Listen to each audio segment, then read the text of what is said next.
Birthday number. ठीक है, मतलब हो गया मैं लेट। कई लोग ये भी सोच रहे होंगे सब्सक्राइब कर लिया होगा कई लोगों ने, भाई ये तो आएगा ही नहीं, भग गया, ये तो छोड़ के ही भग गया, कुछ कर ही नहीं रहा ये तो। ऐसा नहीं है, ठीक है। मेरा 12th है तो नहीं मिल पाता टाइम एंड जेडब्ल्यू की प्रिपरेशन सो। क्यों नहीं हो रही पढ़ाई? एग्जाम बगल में आ। हाँ, मैं गया नहीं हूँ। और भी डिलेज आ सकते हैं आगे वीडियोस में। मुझे नहीं पता क्योंकि अभी दिसंबर आएगा तो उस टाइम पे मेरी एग्जाम्स मतलब बहुत ज़्यादा क्लोज आ जाएंगी, बोर्ड्स एंड जेडब्ल्यू दोनों के दोनों एक साथ। सो तब और भी ज़्यादा डिले हो सकता है मेरे वीडियोस में, लेकिन इतना मैं तुमको बताने वाला हूँ कि मैं रुकने वाला नहीं हूँ। एंड मतलब ये कहीं पे भी रुकने वाला नहीं है, हमारी जर्नी जो है वो कंटिन्यू चलती रहेगी, भले बीच बीच में गैप्स आएंगे लेकिन स्टॉप नहीं होने वाला, ठीक है। सो आज हम लोग बात करने वाले हैं SVM मॉडल के बारे में, डायबिटीज प्रिडिक्शन हम लोग करने वाले हैं आज, कि पर्सन डायबिटिक है या फिर पर्सन डायबिटिक नहीं है, नॉन डायबिटिक है या फिर डायबिटिक है। तो इसमें हमारा जो पुराना हम लोग जो भी हमारी जो टाइमलाइन फॉलो करते थे, जो भी हमारा स्टेप्स फॉलो करते थे, सेम टू सेम वही करना है। आज एक नई चीज जो हम लोग सीखने वाले हैं वो क्या होगा, SVM। SVM क्या होता है? SVM होता है सपोर्ट वेक्टर मॉडल। ये कैसे काम करता है हम लोग इसके बारे में भी देखेंगे। थोड़ी बहुत बेसिक इन्फॉर्मेशन मैं दूंगा क्योंकि परफेक्टली मुझे भी नहीं पता है, तो मैं फालतू का ज्ञान नहीं झाड़ूंगा कि ये होता है। अगर वो गलत हो गया तो कोई पॉइंट नहीं है उसका। सो हम लोग आ चुके हैं अब हमारे डायबिटीज के प्रिडिक्शन पे। सबसे पहले हमने क्या किया है, तो तुमको पता ही होगा, मतलब बेसिक बेसिक जो हम लोग हर वीडियो में करते हैं, import pandas, numpy, scikit, learn, model selection, कौन सा train test split, standard scaler import किया। इसमें जो नई चीज है वो एक ही चीज जो कि होगा, फ्रॉम एसकेलर्न इंपोर्ट SVM। SVM यानी कि सपोर्ट वेक्टर मॉडल। अब उसके बारे में हम लोग आगे देखेंगे क्या करना है क्या नहीं।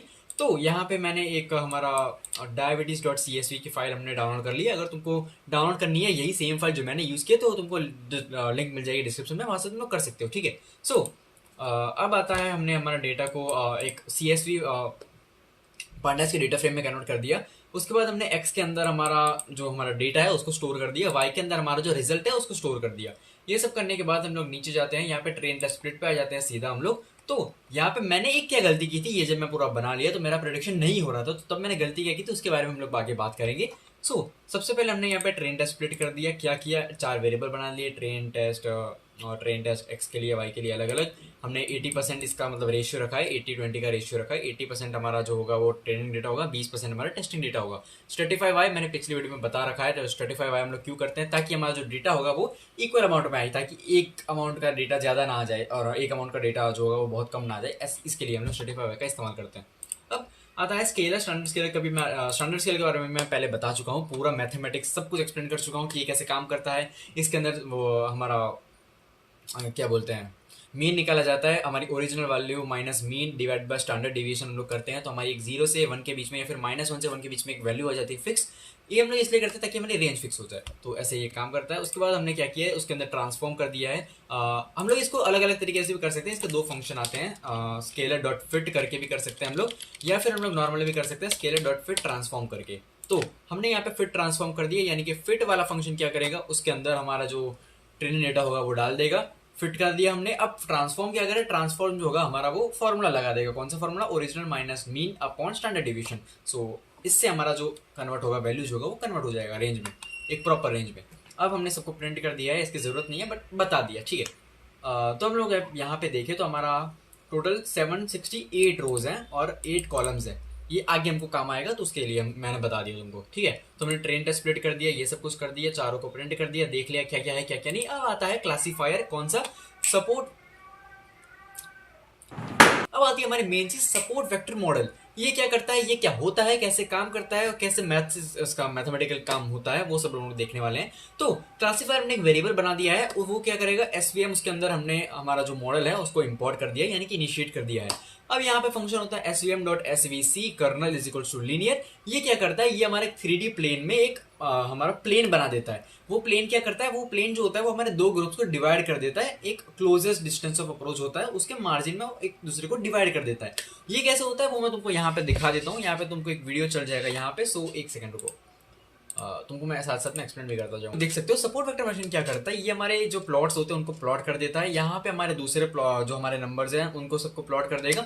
उसके बाद ये एक प्लेन को सेट कर देगा उन दोनों के बीच में, जो कि एक दूसरे को ये अलग कर देंगे। तो यहाँ पे तुम लोग देख सकते हो 3D प्लेन में कि इन दोनों ने इसको अलग कर दिया है और हमारे जो ब्लू वाले सर्कल्स हैं उनको पूरा अलग कर दिया है। तो ये करने के बाद अगर हम लोग आगे देखें तो ये जो हमारा जो लाइन होता है वो कहाँ पे सेट होगा, उन दोनों के बीच में एक मैक्सिमम डिस्टेंस रखेगा। वो कहीं पे भी डिस्टेंस कम होगा तो अपने आप को एडजस्ट करेगा और मैक्सिमम डिस्टेंस रखेगा। इसको हम लोग कहते हैं मार्जिन। तो ये मार्जिन जो होता है वो ऐसे काम करता है। तो अब यहाँ पे हमारे जो क्लोजेस्ट डॉट है, यानी कि यहाँ पे जो ब्लू है और यहाँ पे जो रेड है, जो सबसे क्लोजेस्ट है उनको हम लोग कहते हैं सपोर्ट वेक्टर्स। अब अगर हम लोग एक डेटा ले लें, हमारी कैटेगरी वन फीचर टू और कैटेगरी ले लें, और सुपरवाइज लर्निंग एल्गोरिदम कहा जाता है इसको, क्योंकि हम लोग उसको डेटा दे रहे हैं। तो ये हमने किया। उसके बाद हमारा कॉन्वेक्स ऑप्टिमाइजेशन प्रॉब्लम, ये मैथमेटिकल चीज़ें हैं, इसको हम लोग ज़्यादा ध्यान नहीं देंगे अभी। तो ये मैथमेटिकल जो फॉर्मूलाज होते हैं ये हमारा वेट डिसाइड करता है। जो सी होता है यहाँ पे तुमको सी जो दिख रहा है वो हमारी पेनल्टी कहते हैं इसको। ये रेनफोर्समेंट का पार्ट नहीं है, ये हमारा सुपरवाइज का ही पार्ट है, लेकिन पेनल्टी करके इसमें कुछ होता है जो कि इसको फिक्स करता है, यानी कि हमारा जो हमारा लाइन है वो बीच में रहे उसके लिए। ठीक है, अगर हम लोग आगे बढ़े तो यहाँ पे हमने फ्रॉम स्काईकिट इंपोर्ट एसवीएम कर दिया, हमने जो हमारा डेटा है उसको डाल दिया। तो यहाँ पे ब्लू और रेड जो ब्लू और येलो हमारे डॉट्स है वो फ्रेम हो चुके हैं। ये करने के बाद अगर हम लोग लेबल्स डाले वाई हमारे आंसर्स, उसके बाद हमने उसको हमारा जो फंक्शन है उसको हमने इनिशिएट कर दिया। तो फंक्शन इनिशिएट करने के बाद तुम लोग देख सकते हो कि 3D प्लेन में हमारी एक लाइन बन चुकी है।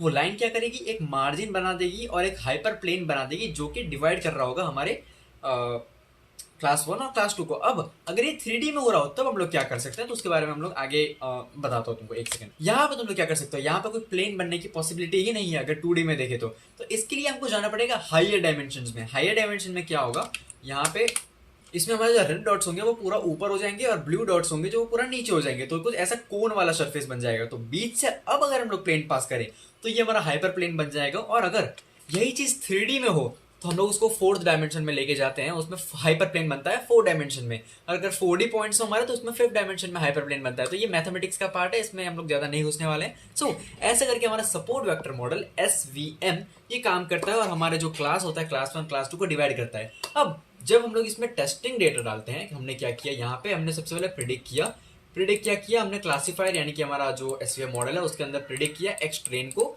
अब एक्यूरेसी टेस्ट की हमने। एक्यूरेसी टेस्ट स्कोर करने के लिए हमारा एक और यहाँ पे फंक्शन आता है एक्यूरेसी स्कोर, जो कि sklearn.matrix का है, उसको हमने इंपोर्ट कर लिया।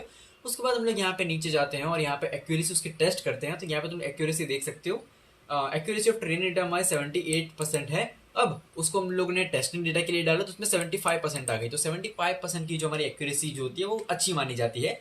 ऐसे बेसिकली इसमें मतलब ऐसा कह सकते हैं कि ओवरलोडेड, मतलब ओवर ट्रेंड हमारा एसवी हमारा जो मॉडल है वो ओवर ट्रेंड नहीं है। क्योंकि अगर ओवर ट्रेंड हम लोग किसी चीज़ को कर देते हैं तो वो टेस्टिंग का रिजल्ट हमारा गलत आ सकता है। ट्रेनिंग का डेटा तो हमारा सही आ गया, लेकिन जो टेस्टिंग करते हैं हम लोग तब वो बहुत सारी गलतियां कर सकता है। सो ओवर ट्रेंड नहीं है हमारा डेटा, मतलब हमारा मॉडल। ठीक है, अब इसको प्रिडिक्ट कैसे करेंगे कि पर्सन डायबिटिक है या फिर पर्सन डायबिटिक नहीं है। तो यहाँ पे हमने इनपुट डेटा ले लिया। ये कहाँ से लाया मैं, तो यहाँ पे अगर तुम यही हमारे डायबिटीज की फाइल को अगर ओपन करोगे तो नोटपैड में ओपन करोगे तो यहाँ पे तुमको दिख जाएगा लास्ट में हमारे आउटकम 378 वाला है। तो ये अगर देख सकते हो तुम लोग, ये पर्सन डायबिटिक है। तो अगर यहाँ पे मैं उसको पेस्ट कर दूँ, ये मैंने उसको पेस्ट कर दिया। ठीक है, अब हमने क्या किया, हमारा जो इनपुट डेटा उसको एरे में कन्वर्ट कर दिया। ये सब मैंने पिछली वीडियो में सब बता रखा है कि एरे में कन्वर्ट क्यों करना होता है, क्योंकि वो फास्ट हमारा प्रोसेसिंग जो होता है वो फास्ट होता है। उसके बाद हमने उसको रीशेप कर दिया। अब रीशेप क्यों करना पड़ता है, reshape the array as we are predicting for one instance. Why to reshape, अगर हमारा डेटा जो है वो 768 एग्जाम्पल है, यानी कि 768 हमारे रोज हैं और 8 कॉलम्स हैं टोटल। बट हमारे केस में हम लोग उसको जो इनपुट डेटा दे रहे हैं वो एक ही में दे रहे हैं, पूरा कंटिन्यूस एक ही चीज में दे रहे हैं।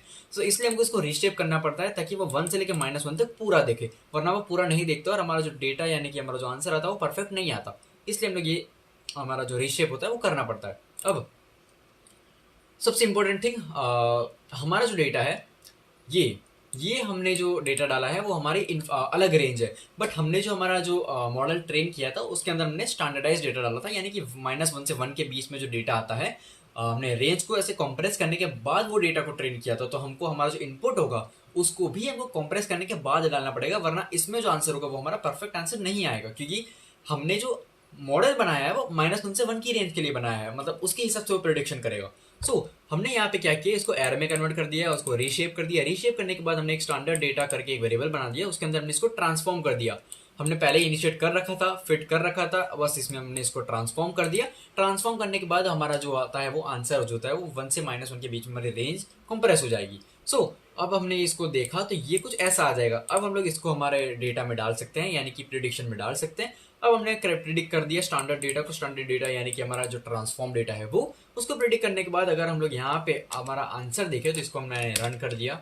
अब मैं इसको रन कर देता हूँ एंड अब लास्ट में हम लोग इसको रन कर देते हैं। तो अब यहाँ पे देखो तो पर्सन इज नॉन डायबिटिक, तो अगर यहाँ पे पर्सन डायबिटिक है तो हमारा ये वाला जो केस है वो गलत हो गया, मतलब हमारा जो प्रिडिक्शन है वो परफेक्ट नहीं हुआ। बट अगर हम लोग दूसरा यहाँ पे ले ले, जैसे कि ये वाला ले ले, ये हमारा 0 यानी कि पर्सन डायबिटिक नहीं है।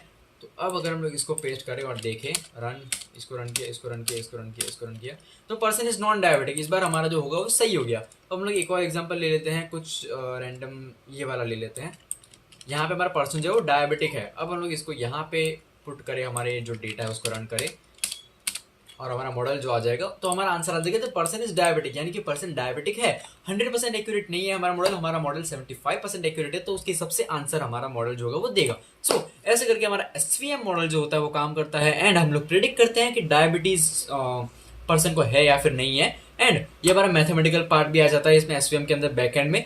एसवीएम के बारे में हम लोग आगे भी बात करेंगे, मतलब जब मैं परफेक्टली एकदम सीख लूंगा क्यों कैसे काम करता है, ये सब हम लोग जब देख लेंगे तब उसके बारे में आगे भी बात करेंगे। सो आज की वीडियो के लिए बस हम लोग इतना ही रखेंगे, बाकी मैं आता रहूंगा, मैं गया नहीं हूँ कहीं पे, ठीक है। So love you all, bye. मेरी बेबी जरा मुझे भी तो देख तू, इशारा तो कर मैं सारी शर्म फेंक दूं। गलत है ये रात, हाँ गलत है ये बात, हाँ तेरे हाथ लगाने पे रुक जाती सांस, हाँ रुक जाती सांस, हाँ रुक जाती सांस, हाँ।